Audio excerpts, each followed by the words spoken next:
자, 오늘 두란노 하나님 말씀은 마태복음 10장입니다. 마태복음 10장 7절에서 15절. 마태복음 10장 7절에서 15절까지 교독하겠습니다. 가면서 전파하여 말하되 천국이 가까이 왔다 하고 병든 자를 고치며 죽은 자를 살리며 나병 환자를 깨끗하게 하며 귀신을 쫓아내되 너희가 거저 받았으니 거저 주라. 너희 전대에 금이나 은이나 동을 가지지 말고 여행을 위하여 배낭이나 두벌옷이나 신이나 지팡이를 가지지 말라. 이는 일꾼이 자기의 먹을 것 받는 것이 마땅함이라. 어떤 성이나 마을에 들어가든지 그 중에 합당한 자를 찾아내어 너희가 떠나기까지 거기서 머물라. 또 그 집에 들어가면서 평안하기를 빌라. 그 집이 이에 합당하면 너희 빈 평안이 거기 임할 것이요 만일 합당하지 아니하면 그 평안이 너희에게 돌아올 것이니라. 누구든지 너희를 영접하지도 아니하고 너희 말을 듣지도 아니하거든 그 집이나 성에서 나가 너희 발에 먼지를 떨어버리라. 내가 진실로 너희에게 이르노니 심판날에 소돔과 고모라 땅이 그 성보다 견디기 쉬우리라. 아멘. 예수님께서 12제자에게 천국에 대해서 전파하라고 파송하시면서 주신 말씀인데요. 크게 두 가지 주제가 있네요. 그 첫 번째 주제는 뭐냐면 너무 많은 것을 예를 들면 금이나 은이나 신발이나 지팡이나 그죠? 배낭이나 옷이나 너무 많은 것을 끌어안고 가지 마라. 현지 조달하라는 얘기예요, 이건 또. 그러니까 우리가 전도할 때, 선교할 때 너무 많은 나의 일신을 위해서 이렇게 챙겨서 가는 거 하는 예수님께서 그렇게 하지 말라고 말씀하네요. 말라고 말씀합니다. 그러면서 거기 가가지고 아무 집이나 하나 정해가지고 이제 서로 얘기가 돼야 되겠죠? 그 집에 거하는 게 얘기가 되면 그냥 거기서 지내라는 거예요. 이 집 저 집 돌아다니지 말고 또 이 집보다 딴 데가 더 좋은데 그래서 딴 데로 옮겨가지 말고 그냥 그 집에 있으라는 거죠. 그리고 그 집에 들어갈 때는 평안을 위해서 기도해주고 만약에 그 평안을 받지 못할 것 같으면 다시 너에게로 돌아온다. 그죠? 그 다음에 또 한 가지는 뭐냐면은 복음을 전했는데 그 복음을 받아들이지 않았을 때 막 구차하게 구걸하듯이 막 그렇게 하지 말고 탁 털고 나오라는 그런 아주 그 레디컬한 말씀입니다. 그냥 탁 털고 나오라는 거예요. 그냥 터는 것도 아니에요. 발에 먼지까지 다 털어버려라. 다 털어버리고 나와라. 그리고 그 복음을 받아들이지 않은 동네는 마지막 때 소돔과 고모라보다 더 세게 심판받는다는 거예요. 이런 과격한 말씀을 하셨습니다. 우리는 보통 전도를 간다든지 뭐 선교 가면은 많이 끌어안고 가잖아요. 그죠? 뭐 현지에 가서 먹을 막 소세지까지 다 챙겨가지고 깻잎까지 다 챙겨가지고 그렇게 하는데 근데 예수님 말씀에 보면 그건 아니에요. 그 현지에 가서 조달하게 돼 있어요. 그리고 복음을 전하는 자를 가리켜서 뭐라고 말씀하시냐면 예수님께서 일꾼이라고 말하면서 일꾼이 자기의 먹을 것 받는 것이 마땅하다고 말합니다. 근데 우리는 선교할 때 그쪽에 피해를 주면 안 되니까 그래서 막 그냥 있는 거 없는 거 다 싸가지고 가지요. 그죠? 거기에다 갖다 줄 선물까지 몽땅 싸가지고 가는데 예수님 말씀하고는 굉장히 다르게 돼 있네요. 예수님 말씀은 거기 가서 현지 조달하는 거로 돼 있고 심지어는 신발도 두 켤레 가지지 말고 옷도 두 벌 가지지 말고 그리고 일꾼이 먹는 거 받는 거 당연하니까 거기서 얻어 먹으라는 거예요. 굉장히 다릅니다. 그리고 만약에 복음을 받아들이지 않았을 때는 가차없이 털고 나오라. 이걸 어떻게 우리가 오늘날 이해해야 될지 참 어떻게 우리가 오늘 형편에 우리가 뭐 선교할 때 막 진짜 배낭 그냥 다 그냥 산더미 같이 싸가지고 그냥 비행기 화물칸에 실을 때도 없어서 꽉꽉 채워가지고 가는데 예수님의 말씀하고는 상당히 다른 모습이네요. 그죠? 다른 모습. 그리고 또 복음을 안 받아들이면 아주 그냥 신발에 먼지까지 다 털고 나오라는데 우리는 그렇게까지 하기가 어렵죠. 상당히 다른 말씀입니다.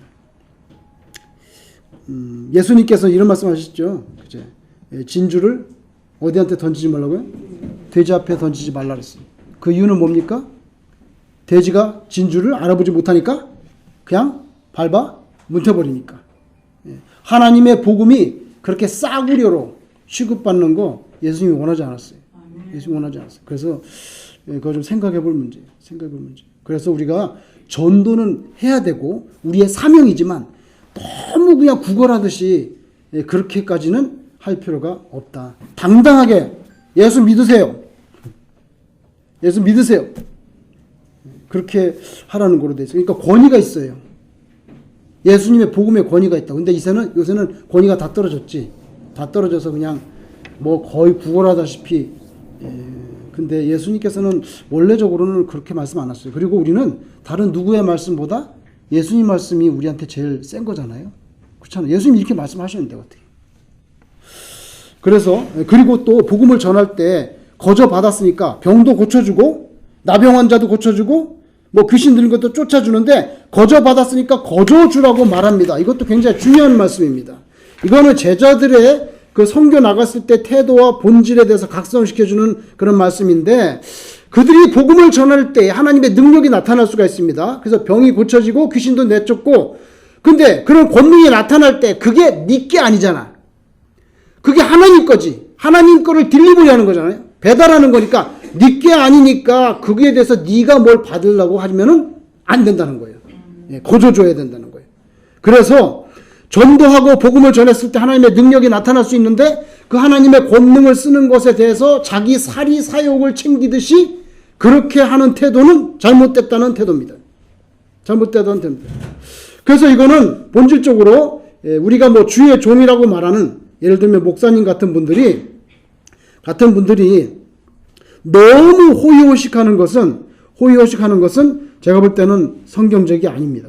어쩔 수가 없어요. 왜냐하면 예수님도 집이 없고 예수님도 뭐 아주 고급스러운 레스토랑에 가가지고 뭐 그렇게 식사하신 적이 별로 없는데 우리가 너무 호화롭게 사는 것은 더군다나 직접적으로 말하면 주의 일꾼이라고 하는 그런 분들이 너무 호의호식하는 거 그거는 별로 좋은 모습은 아니라는 것은 사실이에요.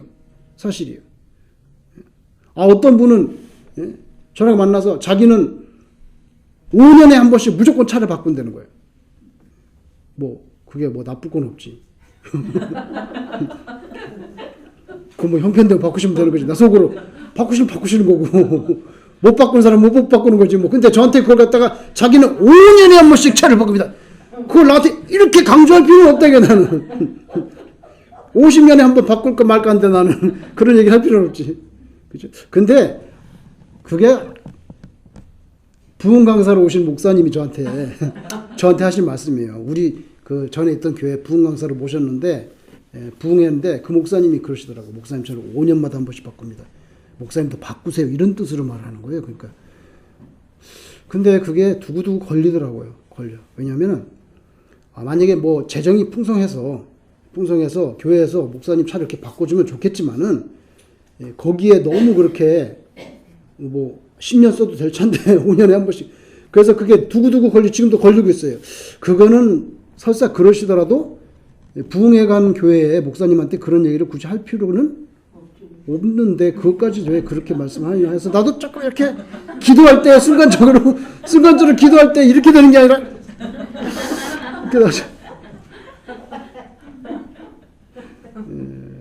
그죠? 부흥을 하러 와놓고는 목사 시험을 들게 하면 안 되지. 지금도 계세요, 저기 업스테이트 뉴욕에. 근데 보니까 진짜 차가 좋더라고. 5년 안 돼가지고 그런지. 근데 차가 뭐 굴러가면 좀 더 쓰고 그래야지 너무 그렇게까지는 할 필요가 없다. 한국에서 제가 유명한 목사님한테 제가 좀 시험 드는 것 중에 뭐냐면 안식년을 간다 이거예요. 안식년이 이제 6년 일하시고 6년 목회하시고 7년째 안식년 가잖아요. 그래서 안식년을 간다 이거예요. 그럼 뭐 안식년 가는 거 성경에 있으니까 나쁘다고 할 수 없죠. 나쁘다고 할 수 없고 뭐 그게 나쁘다는 게 아니에요. 그런데 안식년을 가면서 다른 교회 목사님들 안식년 안 가는 거에 대해서 말을 하는 거예요. 근데 그럴 필요는 없다고 생각해요. 근데 그 말도 좋게 하는 게 아니야. 뭐냐? 잘 보세요. 자, 자기는 과감하게 교회를 내려놓고 7년째는 그냥 과감하게 안식년을 간다는 거예요. 안식년. 다른 교회 목사님들은 너무 자기 교회에 애착이 있고 이거를 놔두면은 또 무슨 일이 벌어지지 않을까 겁이 나가지고 못 가는데 하나님께 맡기고 그냥 딱 잘라서 안식년을 가서 재충전해가지고 오셔서 목회하시고 그게 좋다. 나는 그렇게 하는데 다른 분들은 그렇게 내려놓지를 못한다는 거예요. 아니 그거는 형편되는 교회가 그러는 거지. 어디 동네에 로컬 교회 처치 목사님들이 뭐 누구는 안 내려놓고 싶어서 그 말을 해도 그렇게 하면은 그 기사를 보는 조그만 교회 목사님들은요 다 시험 들어요. 그래서 그 뭐예요? 그다음엔 고두심이 한 말 있지. 그 뭐죠? 고두심이 한 말. 유명한 말인데. 잘났어 정말. 그게 생각이 나는 거예요. 그 생각이. 아니 안식년 하신 거 누가 비방 안 해. 그냥 조용히 갔다 오시면 되지. 그런데 다른 교회 목사님들은 교회를 내려놓지 못하고 애착이 너무 강해가지고 그걸 못한다. 아이 그렇지 못한 교회들이 더 많은데 그렇게 말씀하면 안 되죠. 그래서 또 안 좋은 거예요 마음이. 심지어는 요새는요 안식년이 아니라 안식달까지 나왔어요. 안식달. 그러면 6개월 하시고 7개월째 안식달을 하신다는 거예요. 근데 좀 생각해볼 문제죠. 생각해볼 문제입니다. 요새는 그 책을 안 볼 것 같은데 저 중학교 때 안현필 씨가 쓴 영어 실력 기초라는 누렇게 두꺼운 이런 책이 있어요. 요새는 아마 어디 도서관에나 영어 실력 기초라는 거기에 영어 예문 중에 이런 구절이 있습니다. 여러분도 들어보세요. 우리 집은 참으로 가난하다. 우리 집 운전사도 가난하고 우리 집 정원사도 가난하고 우리 집에서 일하는 가정부도 가난하다. 이런 예문이 있는데 제가 중학교 때 그걸 보면서 이럴 수가 있겠구나. 자, 위대한 목사님이라고 하는 그런 삶이 그렇게 된다면 하나님 앞에서는 별로 그렇게 빛이 안 날 것 같은데 두 랩돈을 헌금하고 하나님께 예수님께 정말 제일 헌금을 많이 했다고 큰 칭찬을 받은 그 여인을 생각해 볼 때 왜 그 사람이 칭찬을 받았냐면은 자기 가진 것을 다 드렸기 때문에 예수님께서 제일 많이 헌금했다는 거예요. 자, 우리는 만약에 오늘 제가 100불을 헌금했습니다. 1000불을 헌금했습니다. 10,000불 했습니다. 그러면 10,000불 헌금한 사람이 제일 많이 한 거죠. 근데 예수님의 발상은 완전히 역발상입니다. 제가 10,000불을 했는데 우리 집에 100,000불이 있습니다. 100,000불이 있습니다. 그러면 아니다. 그죠? 예수님이 말한 건 뭐였어요? 계산을 다르게 반대로 해. 네 주머니에 남은 게 적을수록 많이 했다는 거예요. 그래서 두 랩돈을 한 여인을 그렇게 칭찬하신 거예요. 왜? 그날 그 사람은 그걸 가지고 뭔가를 좀 사먹었어야 되는데 사먹었는데 그걸 다 바쳤다는 거예요. 그래서 영 계산이 반대야. 우리는 많이 한 액수. 그런데 예수님은 네 주머니에 남아있는 액수. 그거로 따지는 거예요. 자, 여러분 오늘 예수님께서 말씀하셨죠? 두벌 신발 배낭 옷 가지가지 말라고 현지에서 조달해. 그러면서도 뭐라고 말씀하시냐면 일꾼이 받아먹는 것이 마땅하다 그랬단 말이에요. 여러분 그러면은 이 목회를 하시거나 선교사님이나 누구든지 간에 현지 목회지에서 아니면 자기 교회 로컬 목장에서 자기 생계비를 받는 것이 정당합니다.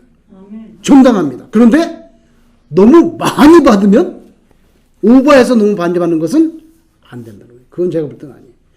받는 것은 당연한데 그런데 너무 과도하게 일반인이 봤을 때 이해하지 못할 정도로 그렇게 받는 것은 예수님께서 그렇게 별로 기뻐하실 것 같지 않아요.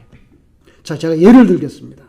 1700년대 영국에 유명한 감리교회 창시자 웨슬리 목사님이 있습니다. 웨슬리 목사님이 1703년도에 태어났는데요. 옥스퍼드 졸업했습니다. 졸업했는데 자기 아버지가 목사야.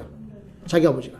자, 영국에서는요, 그 성공의 목사님, 자기 아버지가 성공의 목사님이었는데 굉장히 가난하게 살았어요. 가난하게 살았는데 이 사람도 목사 아들로 태어나가지고 옥스퍼드를 졸업한 다음에 자기 아버지 교회에서 부목사를 했어요. 2년 3개월 동안 부목사님을 하다가 26살이 되던 1729년에 너무 생활이 어려우니까 옥스퍼드 대학의 조교수로 가버렸습니다. 웨슬리가. 근데 거기서 이제 책을 쓰고 설교를 하고 그러니까 꽤 이제 생활이 넉넉하게 물질을 받게 됐어요. 그래서 괜찮게 살게 됐어요. 자기 아버지는 굉장히 어렵게 살았는데 자기 어릴 때 자기는 옥스퍼드에 대해 조교수가 되니까 괜찮고 먹을만 했어요. 1731년에 이제 좀 재정이 풍부해갖고 자기 집 벽에 좋은 액자 그림 좋은 액자 그냥 비싼 걸 하나 걸으려고 사가지고 왔습니다. 사가지고 와서 이제 거기다가 걸었는데 아주 추운 겨울날엔 이게 중요한 사건이었어요. 그래서 말씀드리는 거예요. 사가지고 와서 이제 돈을 주고 왔는데 1731년이다. 추운 겨울이었는데 하녀가 들어왔어. 그때 하녀가 있었어요. 하녀가 들어왔는데 하녀가 들어와가지고 이제 뭐 일을 하려고 들어왔는데 보니까 너무 가난해가지고 옷이 너무 얇은 뭐 마 같은 거로 돼가지고 벌벌 떨고 있는 거예요. 그래서 웨슬리 목사님이 그걸 보면서 또 불쌍한 마음이 들었어요. 불쌍한 마음이 들어가지고 옷을 하나 사줘야 되겠다. 옷을 하나 사줘야 되겠다. 그래서 주머니에 이렇게 옷을 사주려고 돈을 좀 이렇게 찾아보니까 돈이 없는 거예요. 돈이 없는데 딱 뭘 보냐면 자기가 비싸게 사온 그림을 봤어요. 그때 이 사람이 자기 그 간증에 의하면은 그때 자기가 큰 걸 하나 깨달았다는 거예요. 내가 돈을 쓰는 방식에 대해서, 내가 돈을 쓰고 있는 방식에 대해서 하나님께서 기뻐하지 않겠구나. 이 생각이 들었다는 거예요. 이게 유명한 사건이었어요. 왜냐하면 이 목사님의 인생을 바꾸는 사건이었거든요. 내가 주머니 보니까 그 돈이 없는 거야. 옷 한 번 사주고, 옷 하나, 웃돌이 하나 사주고 돈이 없는 거야. 비싼 그림을 붙였어요. 그래서 그때, 내가 돈을 쓰는 방식이 있어서 하나님께서 그렇게 별로 좋아하시지 않겠다는 생각이 났습니다. 그래서 주님께서 과연 나에게 잘하였도다. 착하고 충성된 종아. 그렇게 말씀하실 것인가? 그대는 이 가난한 여인을 추위로부터 막아줄 수 있었을 돈으로 그대의 벽을 장식하였구나. 오 정이여, 오 자비여, 이렇게 느꼈다는 거예요. 이 그림들은 이 가난한 하녀의 고혈이 아닌가. 그해 그럼 세월이 지났을 때 연간 소득이 30파운드가 됐다고 합니다. 그런데 자기 생활비로 얼마 쓰냐면 28파운드를 썼습니다. 그리고 이 파운드를 가지고 다른 사람을 도와줬습니다. 그리고 나서 이 사람이, 이 목사님이 계속 수입이 들었어요. 책이 잘 팔리고 그래가지고 수입이 들어가지고요. 근데 계속 수입이 드는데 계속 28파운드만 쓰는 거예요. 돈이 60파운드 됐을 때 32파운드를 잘라서 다른 사람을 위해서 구제했습니다. 그게 90파운드가 되고요. 놀랍게도 나중에 얼마가 됐냐면요. 1400파운드를 받았어요. 1400파운드를 받았는데 그 사람이 그때 쓴 돈이 30파운드. 나머지 돈을 전부 가난한 사람을 위해서 썼습니다. 이 땅에 보물을 쌓을까봐 너무 두려워가지고, 이분 말하면 이 땅에 보물을 쌓을까봐 너무 두려워서 돈이 들어오는 즉시 썼다는 거예요. 즉시. 왜냐하면 모이면 이게 이제 좀 시험에 들기 때문에. 자, 우리 아버님이 군종참모를 하는데, 군대에서 이제 목사죠. 군종참모를 하는데 거기 신앙이 좋은 집사가 있었어요. 군대에서. 그 집사가 누구냐면 백집사인데 그 사람은 법무관입니다. 법무관. 말하면 군대의 재판사예요. 법무참모란 말이에요. 법무참모. 근데 신앙이 아주 좋아. 신앙이 아주 좋은데 이제 군복을 벗고 제대하고 나가서 변호사가 됐어요. 변호사가 되니까 돈을 너무 많이 버는 거예요. 저한테 문제가 됩니다. 옛날엔 신앙이 좋았는데 돈을 너무 많이 버니까 11조가 너무 큰 거예요. 이게 11조가 너무 큰 거예요.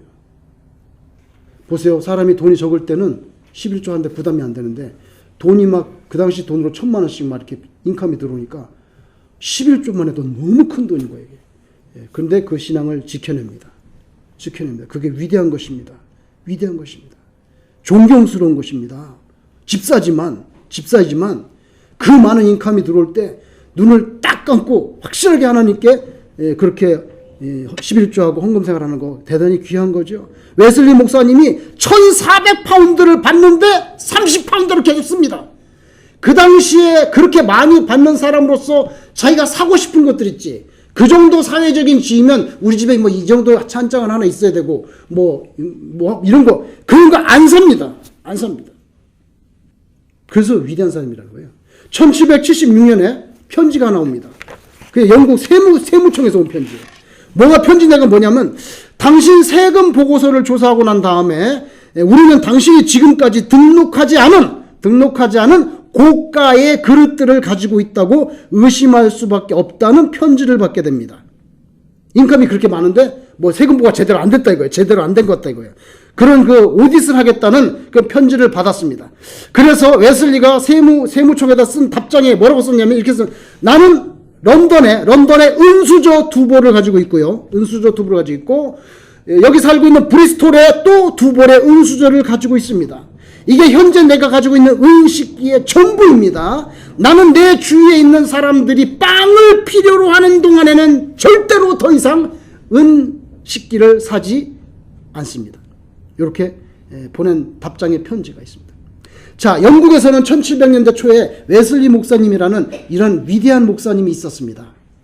근데 미국에는 똑같은 시기에 대각성 운동, 영어로 The Great Awakening이라고 하는 이 잠든 세상을 신앙으로 일깨우는 대각성 운동, 그 운동이 일어났는데요. 1735년부터 신앙 부흥 운동이 일어났는데 그 굉장히 유명한 대각성 부흥 운동의 핵심적인 리더는 누구냐면은 조나단 에드워드 목사님입니다. 조나단 에드워드 목사님이라고 유명한 목사님이 있었어요. 미국을 흔들어 깨운 그런 목사님이 있었는데, 제가 한국에 있을 때 이 조나단 에드워드 목사님이 너무 유명한 사람이니까 그분에 대해서 좀 궁금해가지고 책을 보다가 어떤 분이 박사학위 논문을 썼는데, 그 도서관에서 제가 그 박사학위 논문을 꺼내서 읽어봤어요. 조나단 에드워드에 썼습니다. 그런데 뭐 굉장한 이야기들이 많이 나왔어요. 근데 거기 뭐가 나오냐면, 제가 그때 충격을 먹은 게 80년대인데 충격을 먹은 게 뭐냐면, 조나단 에드워드 목사님이 너무너무 위대한 그런 그 신앙 각성 운동의 리더고, 잠들어 있는 미국을 갖다가 신앙적으로 일깨운 The Great Awakening의 리더십 의 최고의 리더인데, 그런데 이 목사님이 교회를 사임하게 됩니다. 근데 그 교회를 사임하게 된 이유가 나와 있어요. 이유가. 그런 얘기는 난 처음 들어봤어요. 항상 훌륭하다 그런 것만 들었는데, 그 논문에 보니까 왜 그 조나단 에드워드 목사님이 그 교회를 사임했는지 진짜 구체적인 이유 뭐냐? 사례비 때문에. 사례비 때문에 교회 리더들하고 이게 삐그덕거려 가지고 다퉈가지고 그냥 교회를 사임해 버렸다는 거예요. 뭐 위대한 목사님이라도 그런 부분이 있을 수 있죠. 그러니까 그 목사님은 사례비를 좀 더 올려달라고 했던 것 같고요. 교회에서는 노라고 한 것 같습니다. 그런데 이 목사님이 그냥 사임해 버렸어요. 근데 제가 그때 대학교 다닐 때인데 그 논문을 읽고 충격을 받았어요. 아, 이렇게 영적으로 위대하다고 평가를 받는 목사님도 사례비 때문에 교회를 사임할 수도 있는 거구나. 이 정도로 돈은 파워풀하고, 물론 그 안에 속사정은 모르죠. 뭐 꼭 목회비가 필요했는데 뭐 만약에 장로님들이 뭐 이상하게 했는지 그건 모르겠어. 그렇지만은 어쨌건 간에 명목은 실질적인 사임 이유는 사례비 때문이라는 걸 그 논문, 박사학위 논문 쓴 사람이 그걸 밝혀낸 거예요. 그래서 그걸 썼더라고요. 그래서 제가 그걸 보고 그때 그 뭐 20몇 살이죠. 제가 20몇 살일 때 굉장히 그 충격을 받고 그 굉장히 지금도 잊혀지지 않아요. 그래서 여러분, 오늘 예수님 말씀하셨잖아요. 너무 많은 걸 준비하고 하지 마라. 현지에서 하나님께서 먹여준다는 믿음이 없을 때 우리는 꽉꽉 채워야 되고요. 하나님이 나를 얼마든지 먹여줄 수 있다는 그 믿음이 약할 때 2벌, 3벌, 4벌 준비해야 되고요. 예수님 말, 너무 그렇게 하지 마라. 현지에 가서 조달할 거고, 그리고 일꾼으로서 현지에서 받아먹는 건 마땅하다. 그죠? 거저 받았으니까 너는 거저 줘야 된다. 딜리버리 하는 사람이 뭘 챙기려고 하면 안 된다고는. 그죠? 그리고 복음이 너무 구차하게 구걸하듯이 할 필요는 없다. 안 받아들이면 털고 나와라. 그거는 너 책임이 아니라는 거거든요. 너는 전했으니까. 그죠? 예수님은요, 굉장히 노골적으로 말했어요. 노골적으로 말했고, 오늘 제가 영국에서는 웨슬리 목사님이 그런 일이 벌어지고 있었는데, 똑같은 시기에 미국에서도 엄청난 Great Awakening, 대각성 영적 신앙 부흥 운동이 있었는데, 거기에 핵심 리더는 사례비 때문에 교회를 사임하는, 이 같은 시대거든요. 너무 대조적이에요. 웨슬리 목사님은 돌아가실 때 정말 돈이 없었어요. 정말 다 구제해가지고 정말 없었어요. 그리고 자기는 너무 많이 가지고 있을까봐 겁이 난다 그랬어요. 그래서 기록에 의하면 어떤 경우에도 최고 100파운드 이상 킵을 하지 않았다 그랬어요. 30파운드 정도 썼는데 100파운드 이상 이렇게 뭐 만약에 무슨 쓸 일이 있어서 놔둘 수도 있잖아요. 뭐 교회 뭐 하니. 근데 아니 100파운드 맥시멈 100파운드 나머지는 다. 그래서 실제로 돌아가셨을 때 글자 그대로 별로 없었어요. 에이브럼 링컨은 왜 훌륭합니까? 노예 해방에서 훌륭하죠. 노예 그 짐승같이 대우받던 사람들 인격으로 만들어줬잖아요. 그런데 그 에이브럼 링컨은 또 훌륭한 점이 있어요. 깨끗해요. 뭐 미시시피 강에서 뗏목도 몰아봤고요. 뭐 이거저거 많이 했습니다. 한 번 우체국장 됐어요. 그러다가 대통령 된 거예요. 우체국장 할 때 한 번 감사가 나왔어요. 불시에 재정감사가 나왔는데 그 에이브럼 링컨이 돈 정리하는 기록이 있어요. 문서가 있고 여기에 그 돈 넣어놓는 그 캐비넷이 있었는데 불시에 점검을 나왔는데 불시에 딱 장부하고 이걸 딱 드셨는데 1센트도 틀리지 않고 정확하게 맞았어요. 그래서 그 에이브럼 링컨의 그 정기에 그게 나옵니다. 그러니까 평상시에 어떤 사람이라는 걸 알 수 있죠. 평상시에 어떤 사람이었어요. 그래서 오늘 본문 말씀은요. 우리가 기독교인으로서 근데 웨슬리가 뭐라 말인지 아세요? 하도 그렇게 이제 많은 구제를 하니까 많은 이제 그런 대화가 됐잖아요. 질문도 하니까 가족을 돌보는데 쓰는 돈은 무방하다. 그것까지 아끼란 말을 하지 않는다. 가족을 위해서 최소한 써야 될 돈을 써라. 그리고 당신이 빚진 거 있으면 갚아야 된다. 두 번째, 빚진 거 있으면 갚아야 된다. 그리고 남는 거는 전부 구제에 써야 된다고 말했어요. 그래서 이 두 가지는 예외시켜줬어요. 막 자기 집안까지 막 굶기면서 그렇게까지는 안 해도 되고 너희가 최소한 먹고 그건 하고 빚진 거 없게 살아야 된다. 남한테 빚지면 안 된다. 빚진 거 갚고 그건 갚아야 된다. 갚고 그리고 남은 거는 다 하나님과 그 구제를 해서 써야 된다. 이렇게 말씀했습니다. 저와 여러분도 돈 싫어하는 사람 없죠? 돈 싫어하는 사람 없어요. 여러분 길거리 가다 돈 주워 보셨어요? 얼마짜리 주워 보셨어요? 20불짜리? 미국에서 돈 주워 보신 분 있어요? 20불짜리? 더 큰 거 주워 본 적 있어요? 예? 50불짜리 주워 봤어요? 와, 어디서 주워 봤어요? 예? 길이 어느 길이냐고, 그게 중요하지. 노동불로 가든지 맨하탄 35 간지 그게 중요하지. 어디 아스토리아서요? 예? 저로 말할 것 같으면 100불짜리 지폐 주워 봤습니다.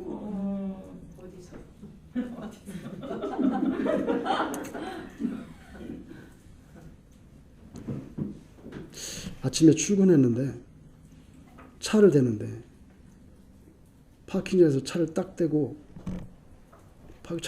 내려오는데 딱 문을 열고 딱 내려왔는데 여기 내 앞에 여기다가 누가 빳빳한 100불짜리 갖다 놨더라고요. 갖다 놓은 거지. 제가 파킹 어디다 할 줄 알아요. 파킹을 하고 문 딱 열고 딱 나왔는데 여기 딱 있어요. 100불짜리가. 어떻게 했겠습니까? 제가? 주워서 당연히 킵했지. 근데 그때 너무 제가 흥분했고 지금까지도 왜 하나님이 그 땅바닥에다가 거기 있을 리가 없거든요. 제가 문 딱 열고 여기 딱 왜 거기다가 그 100불짜리를 놨을까? 하나님이 그렇게 내가 불쌍하게 생각되셨는가부터 시작해가지고 뭐 여러 가지 정말 근데 하루 종일 기분이 좋아.